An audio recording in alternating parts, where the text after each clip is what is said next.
folks. It's not Thursday yet, but it almost is Thursday. It's not happy hour yet. Oh, but it should be. Welcome back. It's been a while, but I've been busy with my special collection, just sipping a few spirits from time to time. And I must say, my spirit is very much uplifted right now. I actually can't feel my spirit, but what I will say to you is, I'm not driving, and everything is A-okay. So shall we? Where to begin? There's just so much to see here, and just so much time. So I just wanted to go through a few things, because I think in every video we do, we're going to make sure we address a few spirit or drink categories, being the more neutral spirits, but also some of the more whiskey-focused areas of drinking recreation. So with that said, I will start with the agave categories. So I think it's important for this just to go over mezcal and tequila. Think of mezcal as a smoky variant of tequila. Like Scotch versus bourbon, Scotches tend to have a little bit of earthiness, a little bit of smokiness to them. Bourbon's ryes tend to be a little sweeter, a little bit more of a grainy, mellow, neutral finish. So with a mezcal like this, I love the flavor of a Scotch whiskey, but I also love tequila. So for me, I absolutely love sipping mezcal neat, which means by itself, no ice. And I also love putting it in a cocktail. For our whiskey lovers who might venture to mezcal, try a mezcal old fashioned. Roughly 2 ounces of mezcal. Take your simple syrup, roughly a bar spoon full of simple syrup. Some bitters, which I don't have out, just put the bitters right on in. Don't put them on the table. And stir it around. Again, with a spirit forward or a drink that doesn't have a citrus component, remember to always stir it.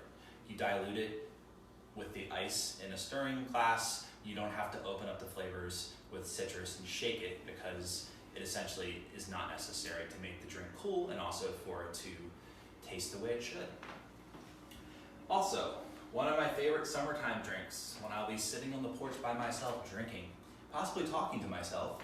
When I talk to myself, I love to think about, this is Kirkland brand tequila. Don't tell anyone I bought it from Costco. For the most part, if you're a tequila fanatic, Casamigos, fun fact, partially owned by George Clooney, it tastes nearly identical to the Casamigos Reposado. So for a liter, you get, for $22, you get roughly a liter, and actually a very nicely branded, I think, and since I Sharpied out the Kirkland, I think it looks pretty classy. With a margarita, don't ever overthink it. I don't want to see Cointreau in a margarita. I don't want to see triple sec in a margarita. It requires essentially 3 ingredients. Not essentially, it requires only 3 ingredients. Limes, tequila, and agave syrup. First things first, to make agave syrup, take warm water, equal ratios agave syrup, warm water, mix, say a cup of warm water, agave syrup together in a jar of some sort with a lid, shake it around, maybe put it in the microwave for roughly 10 seconds, you have agave syrup. Pretend this is agave syrup and not the actual concentrated nectar. You then have your limes, juice your limes. You then have your tequila, which you could drink from the bottle if you wanted, but we're gonna put it in a Boston shaker and shake it up to make a margarita. For this, you want 2 ounces of tequila, 0.75, some people might do it a little more tart, a little more boost forward. I like 0.75, maybe venture for 0.5 if you want it to be a little more booze heavy. And roughly 0.75 lime.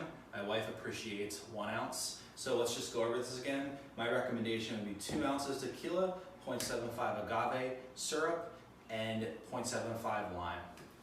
Don't have the vestibule right now. This is a candle. Pretend this is a shaker. Put all your ingredients in and just shake that up.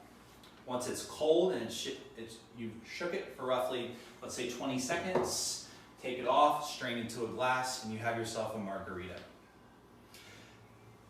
Like I said, let's go back to my friend Mr. Mezcal. If you don't want a tequila margarita, sub the 2 ounces of tequila for 2 ounces of mezcal. there you are. So, another thing I want to talk about is, again, we kind of went between the mezcal and the tequila. Let's switch over to mezcal and gin. One of my favorite drinks is called a last word. What is a last word? Well, if you use Navy strength gin, which is about 116 proof, it might be the last thing you say all night. But a last word is a beautiful blend of both tart, citrus, sweet, booze forward, herbaceous. Name all the spirit flavor categories you possibly can, and that's what a last word is. You get the sweetness from the Luxardo maraschino liqueur. You get the neutral flavor, the booze forward influence from either the gin or mezcal, whatever you prefer to use. You get the herbaceous, herbal, heaty proof from the chartreuse with over 100 ingredients in it. At least I think it does, last time I checked. The fun fact about chartreuse is there are only roughly 2 to 3 people in the world at any given time, monks, that know how to make this stuff. You have these 4 ingredients, because you have your limes, your base spirit, or this base spirit, your chartreuse, and your Luxardo. It's all equal ratio, so you can't forget it. 1, 1, 1, 1. If you want a 4-ounce drink, 1 ounce of lime juice, 1 ounce of gin or mezcal, 1 ounce of green chartreuse, and 1 ounce of Luxardo maraschino liqueur. Or maybe you want to make a really big drink. 2 ounces, 2 ounces, 2 ounces, 2 ounces. Do the math. I taught 3rd grade. I can add up like an 8-year-old. That's like 8 ounces. That's a lot of drink, but maybe it's needed tonight. Shake it in your candle or your actual Boston shaker, and you have a last word with gin, or you have a mezcal last word. If you have scotch, Lefroy is amazing. One of the more peaty scotches. It's like drinking Stod, but it's a little more appetizing. A Lefroy last word is delicious. So we learned about a mezcal margarita, a tequila margarita, a mezcal last word, a last word, which is traditionally with gin. And I just thought of this drink I made up on the spot. See, I have these 2 very, very light bourbons here. One is a barrel proof, meaning it is essentially cut straight from the barrel. It's not filtered with water. It's not diluted. This stuff is just a light 135.2 proof, 67.6% by volume alcohol. It's such a light sipper. This is Elijah Craig barrel proof, and this is Stag Junior, and this is only 132.3 proof. So I thought of this cocktail, or this, you know, you see those movies or the shows where the person goes to the bar and they just get a shot of something and a light beer. So why don't we just have a light other half Imperial India Pale Ale, Citra. It's a triple IPA, it's 10.5%. Just open that bad boy up and pour yourself a shot of this light, balanced, barrel-proof Elijah Craig, or maybe this Stag, which is, well, you could light your house on fire with this. And you'll just notice as you sip this beer, the light, pale finish of those hop citrus flavors, and, well, you might not remember much after your first sip of this, but wait till you get this. It's all hands on deck, because, well, someone might need help, or you might need help getting picked up off the ground. And hopefully there's someone in your house to take care of you. But until next time, have a great day.